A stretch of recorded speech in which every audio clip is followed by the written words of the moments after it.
So hi everyone, this is your commerce companion. और बाकी जब तक समझ के तोड़ेंगे नहीं तब तक छोड़ेंगे नहीं, बस इसी पॉजिटिव बिलीफ के साथ करते हैं आज की शुरुआत। तो शुरू करेंगे हम लाइफ इंश्योरेंस से। Sir, life plus insurance, insurance तो हमने देख लिया था। एक कॉन्ट्रैक्ट होता है दो लोगों के बीच में। कौन थे वो दो लोग? एक था इंश्योरर जो इंश्योरेंस दे, एक था इंश्योर्ड जो इंश्योरेंस ले, जहाँ पे इंश्योरर कंपनसेट करता था इंश्योर्ड को अगर कभी उसे लॉसेस हो जाए। तो ये भी वही होगा सर, यहाँ इंश्योरर जो है ना वो कंपनसेट करेगा इंश्योर्ड को। पर क्योंकि लाइफ इंश्योरेंस है तो at earlier of expiry of a certain period और डेथ। फॉर एग्जाम्पल, आपने एक ऐसी पॉलिसी ली थी जो 10 साल बाद मैच्योर होने वाली थी, पर आप 8 साल में निपट गए, तो आपकी पॉलिसी मैच्योर होने का कोई वेट नहीं करेगा। जब आप निपट गए आपकी पॉलिसी भी आपके साथ निपटा देंगे, यानी जो भी अर्लियर, यानी 10 साल की पॉलिसी थी पर आप 8 साल में निपट गए तो आपको 8वें साल में पूरी मैच्योरिटी का अमाउंट मिल जाएगा। तो सर सीधा सीधा बोलो ना, टाइम खत्म की पॉलिसी खत्म। अब पॉलिसी का टाइम खत्म, इसको अच्छे से इंग्लिश में एक्सपायरी ऑफ सर्टन पीरियड बोलते, और आदमी का टाइम खत्म, इसको इंग्लिश में अच्छे से डेथ बोलते। क्लियर है? क्लियर है। तो अगर हम ये डेफिनेशन शांति से देखें तो ये क्या बोलता? Life insurance is a insurance where insurer agrees to compensate insured at earlier of या expiry of a certain period या डेथ, यानी यहाँ टाइम खत्म, या तो पॉलिसी का टाइम खत्म या आदमी का टाइम खत्म। क्लियर है? क्लियर है सर। और बाकी जिनका इस चैनल पे पहली बार आना हुआ, welcome to my concise series, जहां ये सीरीज पर्टिकुलरली थोड़ी एग्जाम ओरिएंटेड सीरीज होगी, जिसका मेन फोकस चीज़ों को समझने के साथ साथ उन्हें याद रखने पर भी होगा, ताकि एग्जाम के टाइम हम सारी चीज़ों को बिल्कुल अच्छे से रिटेन कर पाए। And to know everything about my concise series and to take 100% from my videos, please make sure to check this video out as it is a must watch video, क्योंकि इस वीडियो के अंदर हमने एक पूरा flow cover किया है from your paper pattern and syllabus to a logical sequence that you should follow to make your study super easy.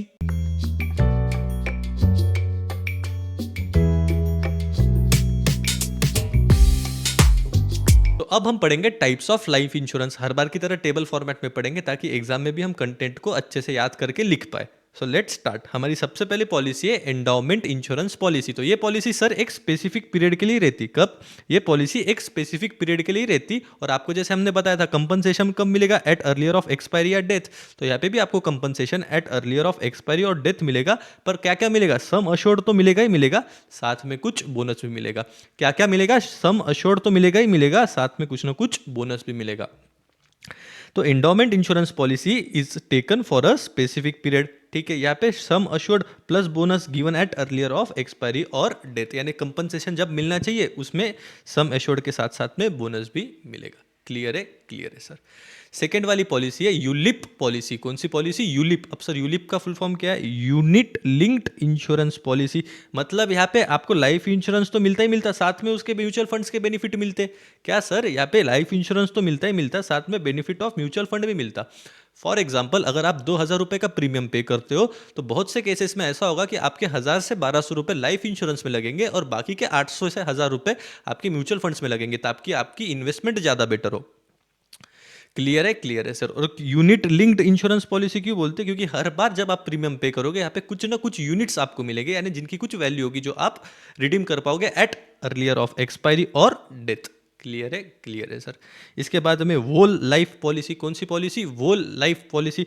अब सर यहाँ पे क्या है? आदमी की पूरी जिंदगी इंश्योर्ड होती है। क्या इंश्योर्ड होती है? आदमी की पूरी जिंदगी इंश्योर्ड होती है, और eight a low rate of premium. Clear है? क्लियर है सर। पर यहाँ पे मेन बात क्या है? अगर आपको पॉलिसी का पैसा लेना है तो जिंदा रहते तो नहीं मिलेगा भाई, आपको मरना ही पड़ेगा। मतलब यहाँ पे सिर्फ only the criteria of death है, वहाँ पे earlier of expiry of period कुछ नहीं। यहाँ पे आप मरो तो पैसा लो, जिंदा हो तो वेट करो। तो वोल लाइफ पॉलिसी में क्या है sir? Whole life of a person is insured at a low rate of premium. सबसे मेन बात, insured cannot receive money till he is alive as money becomes payable on death. Clear है sir? पैसा लेना है तो मरो, जिंदा हो तो वेट करो। अब हमारा नेक्स्ट वाला इंश्योरेंस है चाइल्ड इंश्योरेंस। सर ये सेविंग कम इन्वेस्टमेंट प्लान है। ये क्यों करते लोग? उनको ऐसा लगता है कि भाई मेरे बच्चे को किसी चीज़ की कमी ना हो, तो उसकी सारी फ्यूचर की जो फाइनेंशियल नीड्स है ना वो हम पूरी करेंगे। क्या करेंगे? फ्यूचर की पूरी फाइनेंशियल नीड्स पूरी करेंगे। तो इसके लिए क्या करते हैं सर? जैसे ही बच्चा पैदा हो जाए वैसे ही इन्वेस्ट करना स्टार्ट करते हैं, यानी जैसे ही बच्चा पैदा हो जाए वैसे ही इन्वेस्ट करना स्टार्ट करते हैं। और आप विड्रॉ कब कब कर सकते हैं? कभी बीच में विड्रॉ करना है तो कर लो, या जब आपका बच्चा बड़ा हो जाए। कब? जब आपका बच्चा बड़ा हो जाए। अब सर इंडिया में बच्चा बड़ा कब होता है? जब वो 18 साल का हो जाए। क्लियर है? क्लियर है सर। इसके बाद में टर्म इंश्योरेंस पॉलिसी। जैसा नाम वैसा काम। टर्म म्हणजे सर कुछ ना कुछ स्पेसिफिक टेन्योर, तो ये भी एक स्पेसिफिक पीरियड के लिए होती है, पर यहाँ पे जो प्रीमियम होता है वो लोएस्ट होता है। क्या होता है यहाँ पे जो प्रीमियम होता है वो सबसे लोएस्ट होता है। लोएस्ट होने के साथ साथ यहाँ जो प्रीमियम है वो फिक्स्ड भी हो रहता है और कभी चेंज नहीं होता टर्म के दौरान। तो आपने क्या क्या देखा, सबसे पहले ये स्पेसिफिक पीरियड के लिए होता, सबसे लोएस्ट प्रीमियम और फिक्स्ड भी होता है जो चेंज नहीं होता ड्यूरिंग द टर्म। क्लियर है, क्लियर है सर। इसके बाद में एन्युइटी पॉलिसी, एन्युइटी मतलब पार्ट पार्ट में देना। तो यहाँ पे हम क्या करते हैं, प्रीमियम भले ही एक साथ में दे दो या थोड़ा थोड़ा करके दे दो, क्या करो प्रीमियम भले ही एक साथ में दे दो या थोड़ा थोड़ा करके दे दो, बट जो सम अश्योर्ड है ना आपकी, वो आप जब तक मरोगे नहीं तब तक कुछ फिक्स्ड इंस्टॉलमेंट में आप तक आते रहेंगे। क्या करेंगे, कुछ फिक्स्ड इंस्टॉलमेंट्स में आप तक आते रहेंगे, आपके पास में एक साथ में पैसा नहीं देंगे। सर अब ऐसी पॉलिसी लेता कौन? तो बहुत बार ऐसा होता है यार, घर में कोई एक ही जन काम करने वाला होता है और सारी चीज़ें उसे ही समझती है। अब अगर वही चला गया और पैसे किसी ऐसे आदमी के हाथ में आ गए जिसको चीज़ें नहीं समझती और उसने कुछ ऊंच नीच कर दी, तो फिर तो पूरा परिवार ही रास्ते पे आ जाएगा, है ना। तो इसीलिए जब पप्पा को मालूम रहता कि बच्चा नालायक है तो वो एन्युइटी पॉलिसी लेते, ताकि मैं रहूं ना रहूं इसको थोड़ा थोड़ा पैसा मिलता रहे, ताकि ये एकदम रास्ते पे ना आए, इसका पेट भरा हुआ हो। क्लियर है, क्लियर है सर।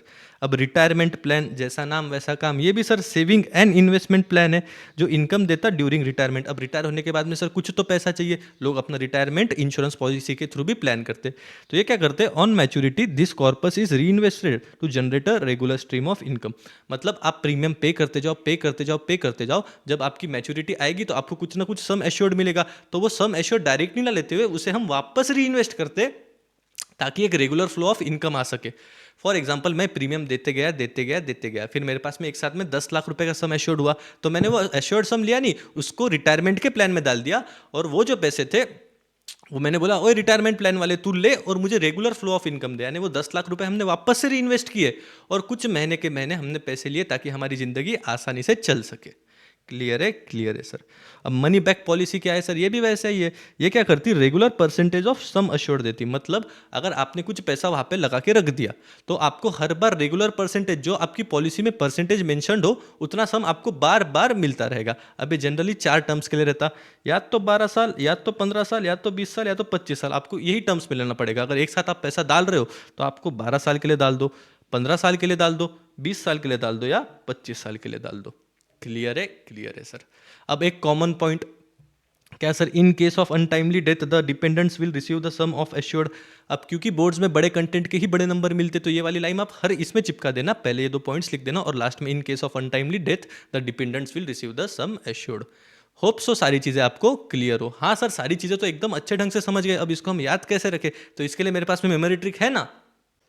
तो हर बार की तरह हमारे मेमोरी ट्रिक के होते 3 पार्ट है, स्टोरी टेलिंग, स्टोरी बिल्डिंग और लास्ट में रिमेंबरिंग। तो आप एकदम रिलैक्स होके ये स्टोरी सुनना। तो क्या था, एक इंडो नाम का बंदा था जो यूलिप नाम की कंपनी में काम करता था। क्या, एक इंडो नाम का बंदा था जो यूलिप नाम की कंपनी में काम करता था। अब जैसे हमारे पापा भी उनकी पूरी जिंदगी हमारे पीछे लगाते, इस इंडो ने भी उसकी होल लाइफ उसके चाइल्ड के पीछे करी। क्या, उसने अपनी होल लाइफ अपने चाइल्ड के पीछे करी।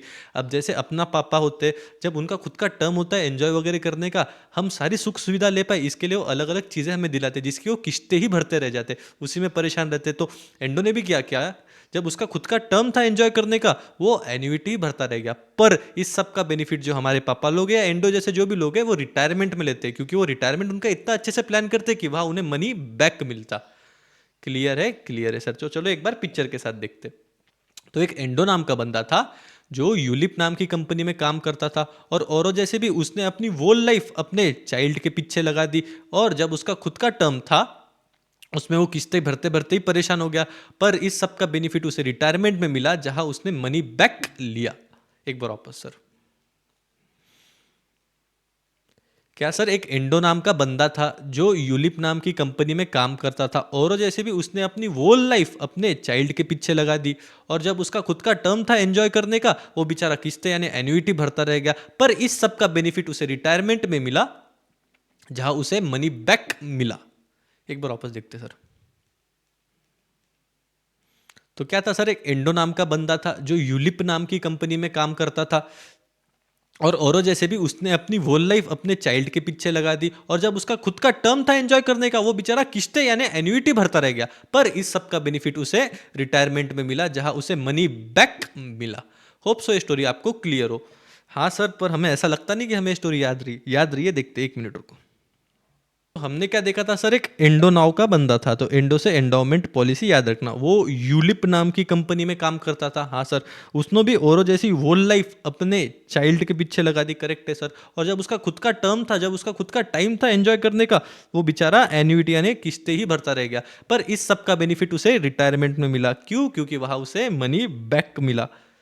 अब सर एक बार बिना देख के बोलने का ट्राई करते। तो क्या हुआ था सर, एक एंडो नाम का बंदा था जो यूलिप नाम की कंपनी में काम करता था, और जैसे उसने भी अपनी वो लाइफ अपने चाइल्ड के पीछे लगा दी, और जब उसका खुद का टर्म था उसमें वो बेचारा एन्युइटी भरता रह गया। पर इस सब का बेनिफिट उसे रिटायरमेंट में मिला, जहां उसे मनी बैक मिला। एक बार वापस देखते सर। तो क्या सर, तो एक इंडो नाम का बंदा था जो यूलिप नाम की कंपनी में काम करता था, और जैसे उसने भी अपनी होल लाइफ अपने चाइल्ड के पीछे लगा दी, और जब उसका खुद का टर्म था बेचारा उसमें एन्युइटी भरता रह गया। पर इस सब का बेनिफिट उसे रिटायरमेंट में मिला, जहां उसे मनी बैक मिला। होप सो ये सारी चीजें आपको क्लियर हो, होप सो ये पॉइंट्स भी आपको याद हो। अरे हाँ सर, क्या मस्त स्टोरी बताई आपने। एग्जाम में तो कोई 4 या 5 ही पॉइंट लिखने पड़ते, हमें तो 8 के 8 याद रह गए। अब मैंने मेरे एंड का तो काम कर लिया। अब आप आपके एंड पे एक बार ये टेक्स्ट को बिल्कुल अच्छे से पढ़ के निकालना। कौन सा टेक्स्ट सर? तो ये लाइफ इंश्योरेंस वाला टेक्स्ट। और हाँ, राइटिंग प्रैक्टिस नहीं छोड़नी है, क्योंकि जब तक हाथ के नीचे से जाएगा नहीं तब तक याद आएगा नहीं। और मर जाना, उड़ जाना, झुक जाना, कुछ भी कर लेना, लेकिन अभी के अभी वीडियो पॉज करके एक बार सारे पॉइंट्स को हाथ के नीचे से निकाल लेना। तो बस यारो, आज के लिए इतना ही। अंत में मेरा यही मानना है कि आज हम जो कुछ भी है वो केवल और केवल अपने माता पिता की वजह से है, तो we should always respect our parents. और बाकी क्या है जी, आप मेहनत करते रहिए। तो बस इसी के साथ आज के ठहराव को यही ठहराया जाता है, और मिलते हैं नए दिन नई शुरुआत के साथ।